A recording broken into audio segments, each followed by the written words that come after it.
जजमान अब आई है फूल लेली ध्यान धरी। मिलल दहेज बा गाड़ी तेज बा सवारी 2 दिन पर घूमे जाइए बउआ ससुरारी। हमार बात रखिए बउआ अपना विचार में गाड़ी हकी 80-90 के रफ्तार में स्वाहा।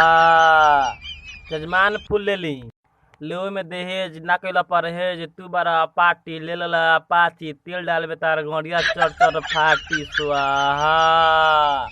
जजमान फूल लेली रोड पहुँकिया बेगारदा वाला पान खइया जारदा वाला साल भर के बाद तहार गाड़ी घींच के ले जाई कर्जा वाला स्वाहा। जजमान फूल लेली घूमिया घुमैया कमाए जनी जइया जीट जर झार के घूमत रहिया निरहुआ पहुँच सिंह खेसारी खानी रास्ता में गाड़ी पंचर हो जाए तो मुंह बना लिया कारी खानी स्वाहा।